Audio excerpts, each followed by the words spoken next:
Welcome to ABC Interactive English. Hello everyone, I'm Karen. And I'm Mike, and we are back today with part B of our look at scary things happening when you are there. Remember, Alan was telling Jody about the earthquake that happened in the sports center. He got out before the ceiling fell down. It was very scary, but he was okay. That's right. He and his friends are okay. Today, part B is a false alarm. So this might be a scary situation, but again, hopefully no one gets hurt because it's a false alarm. Now, an alarm is a warning of danger. There's danger nearby. Look out! Run for it! Cover your head! That would be an alarm. Or if you hear woo, woo, woo, or a ringing bell, red flashing lights, a warning that there's a fire in the building or there's an earthquake, so people should be very careful and hide under a table. That kind of an alarm tells you of danger. But sometimes, just sometimes, people have an alarm, they ring an alarm, you hear an alarm, but it isn't really danger. That's it was right. a mistake or something went wrong. In that case, we say, oh,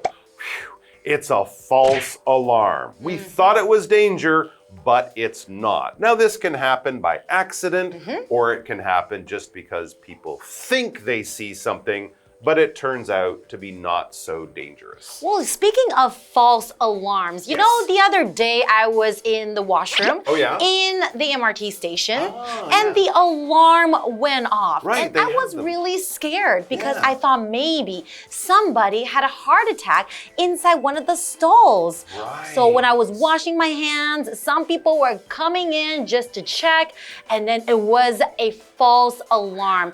It just turned out that somebody thought the alarm was the flush. Oh my goodness, so they pressed the red button instead of the other button, because you're right. Sometimes in hospitals, MRT, an old person might fall down or get sick. They need help, they need a doctor, and they can't move.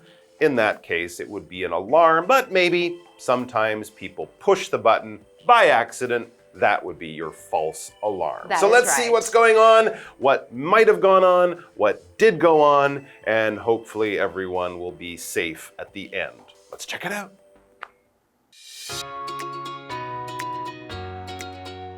Ryan and Tess are chatting. What were you doing just a minute ago? I was sending my mom a message. I wanted to let her know that I was safe and sound. Why bother? It was just a false alarm.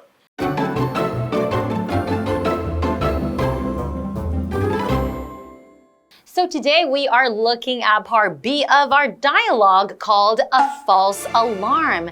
And the dialogue we're looking at today is not about Alan and Jody anymore. Good. We're looking at a dialogue between Ryan and Tess. So maybe something has happened to Ryan and Tess. That's right. So Ryan and Tess are chatting. That means they are talking. They're just making small talks. Maybe talking about something that is not too serious or too important, just small talk. That's right. Two friends having a very casual conversation. So Ryan asks a very normal question. What were you doing just a minute ago? Maybe he was off getting a coffee. Maybe they were both working on something and he noticed that Tess was busy not long ago, just a minute ago. And so he was just wondering what she was doing. Maybe she looked like she was really worried as she's typing on her phone, you know, something is kind of bothering her. That's right. So now Tess says, I was sending my mom a message. I wanted to let her know that I was safe and sound. She was sending her mom a message. So a message, that is a noun. A message basically is a piece of information that you send to someone when you cannot talk to them directly. You can maybe send them a text message through your phone, or maybe like a message through email. That's also a message. When you cannot talk to a person and, you know, right there, right then, you can send them a message. There you go. And the message that she sent was that she was safe and sound, which is just another way of saying I'm safe, I'm not in any danger, I'm not hurt, nothing bad happened. The sound here is not about the noise that you're hearing, not that kind of sound. We can also use this word in an older way to say that something is strong and reliable. If I tell you, yes, this information is sound. You can trust it. You can believe it. It's all true. Or if I say the building is very sound, it's a strong building. An earthquake won't knock it down. Or it might be an old boat, but don't worry, my fishing boat is very sound. It won't leak water. It's strong. It's reliable. You can trust it. It is just okay. So safe and sound means I'm safe and nothing bad happened to me. So then Ryan asks her, why bother? If you are safe and sound, if nothing bad happened, why do you have to tell your mother? It was just a false alarm, he says, so there was no danger, nothing big happened. Why do you have to tell your mother that? Now, to bother, this word is a verb. So to bother somebody usually means like to bug somebody. And annoy I want to ask you a question. Like that. Am I bothering you? Yes, you are. So you're kind of being bothered. Somebody annoys you. Somebody's bugging you. But when you say, why bother? That means why go through all that trouble? So it's a really, really commonly used phrase. It's like, why do all that work when, people aren't going to appreciate you? Why bother? Exactly. If you're already wet from the rain, why bother opening your umbrella? That's right. It won't make you dry. And it can also be to bother people, right? My sister used to say it's interesting that bother and brother have almost all the same letters. That's right. So you used to bother your sister. Yes. You were an annoying little brother. I did sometimes. All right, let's take a break and then we'll be back. Well, while we were rushing out of the building, she found out about the fire. Wow. News travels fast. Yeah. So when she heard it, she sent me a message right away. You must have a good relationship with your mother. I do. We love and tell each other everything.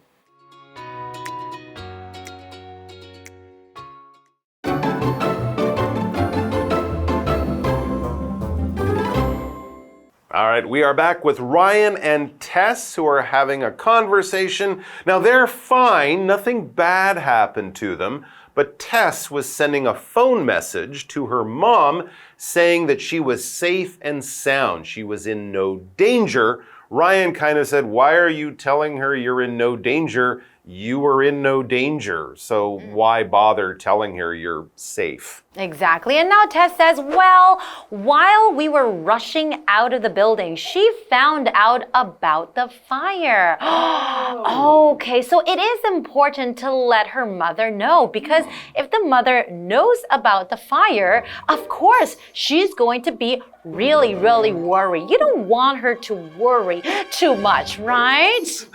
My beautiful daughter is in a fire. That's right. Is she okay? What should I do? How can I help her? There was no great danger. I guess the fire wasn't even close to them.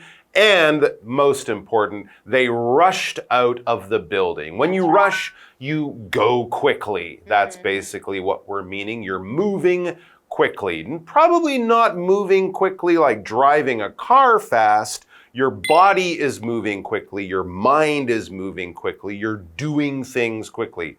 You wake up and you realize, oh no, school starts in 10 minutes. My train leaves in 15 minutes. I have only 1 hour to get to the airport. I have to rush. You get dressed quickly, you forget to brush your teeth, you eat an apple as you're going out the door. This is the kind of thing you do when you rush. Now, we should point out that in an emergency, in a fire, you probably shouldn't rush too much, right? You should walk quickly, but don't run or push people. So rushing too much can also lead to accidents and mistakes. You are right. So don't panic. Usually when you're rushing, you are in a panic mode, right? Yeah. So you're like, oh, I don't know what to do. Should I run? Should I do forget this? things or you don't do the things you should do. So yeah, it's better to not be in a rush. That's right. You have to stay calm. But how can we stay calm when there was a fire? Ah, fire! So what's a fire? Usually we can see fire when you turn on the stove and then you want to cook something. Some people might go camping. They might have a campfire and then they can keep their hands warm. And some people's homes, they might have a fireplace as well, and then to look pretty and keep the home warm.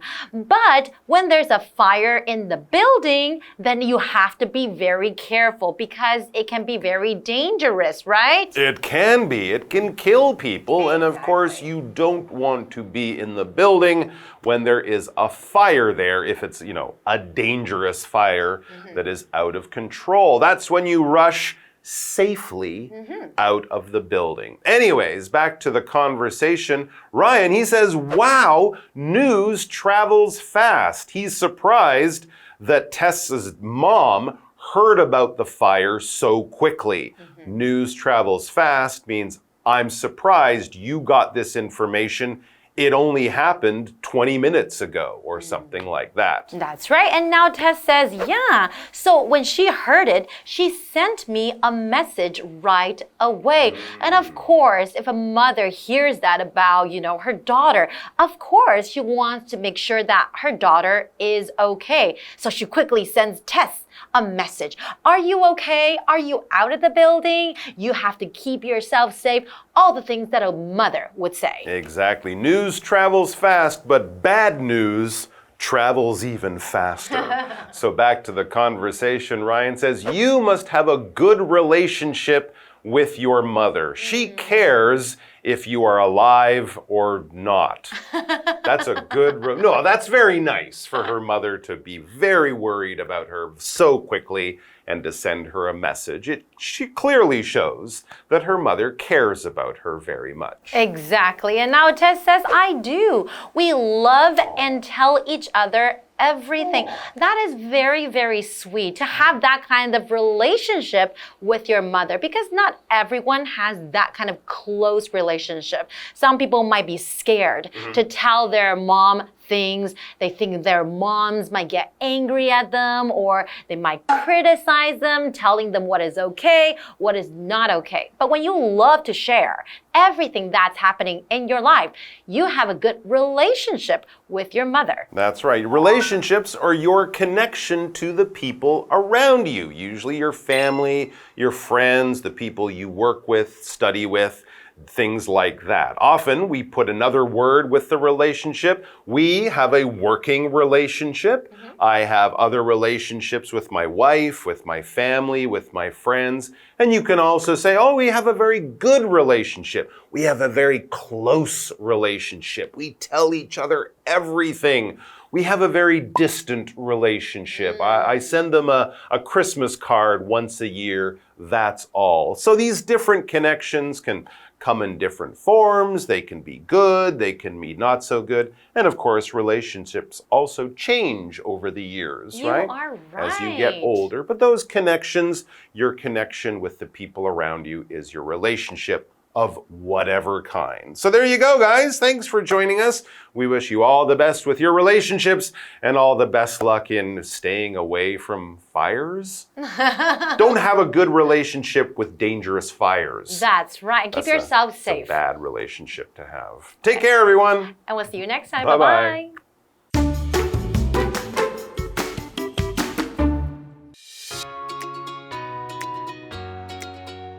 Ryan and Tess are chatting. What were you doing just a minute ago?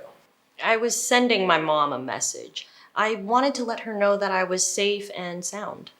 Why bother? It was just a false alarm. Well, while we were rushing out of the building, she found out about the fire. Wow. News travels fast. Yeah. So when she heard it, she sent me a message right away. You must have a good relationship with your mother. I do. We love and tell each other everything.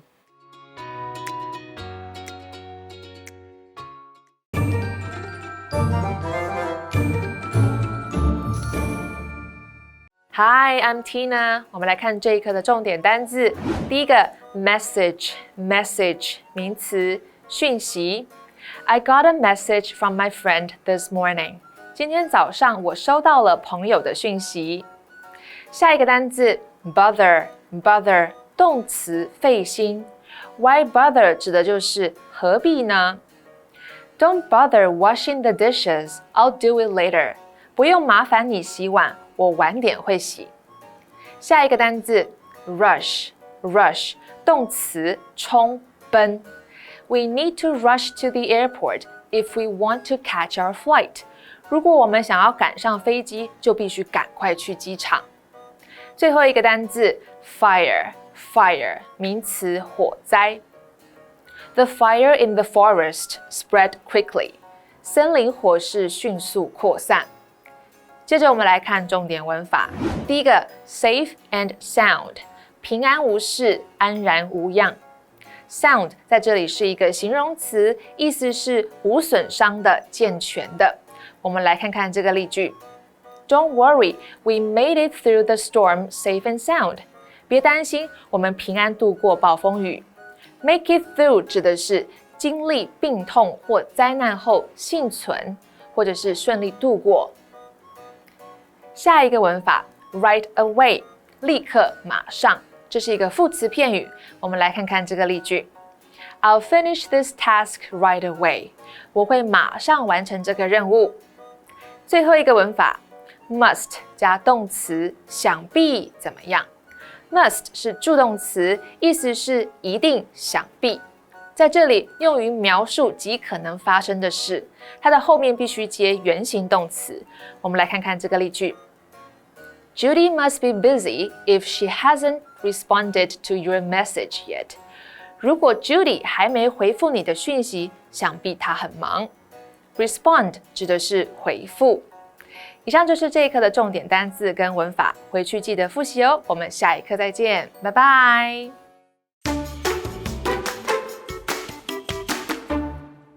Hey, it's Kiwi on the street. I'm Kiki. And I'm Winnie. Oh, can I borrow maybe some money because I ran out and I want to go get some drinks. You ran out of what? I ran out of money, you know? You ran out of money?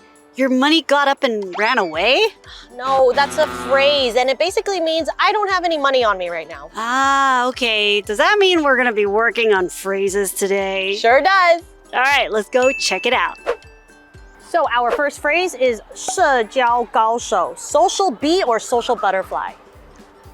Social butterfly. Social butterfly. Okay, go for it, say it. Social bee. Go. Social butterfly? Do you think Are you it's sure? social butterfly? You want to change your answer? Or you sure?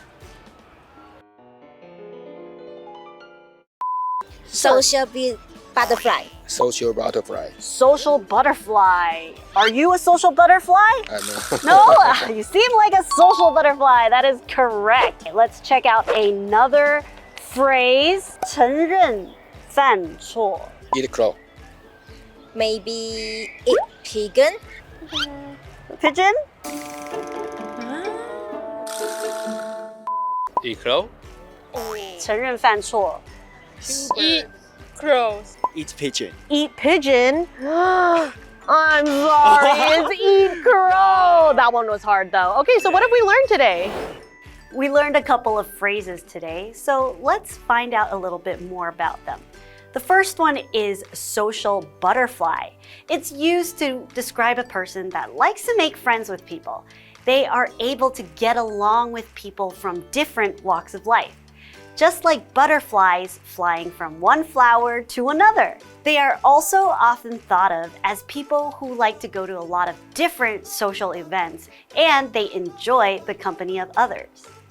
Our next phrase is eat crow. No, this isn't about actually eating a crow because who wants to eat that? To eat crow means to be forced to admit a mistake, and usually in a way that might be embarrassing to the person. It is when someone is too overconfident about something and then they've been proven wrong. An example sentence would be, She hates eating crow, so she always fact checks before making bold statements. That's it for today's phrases. Kiwi later!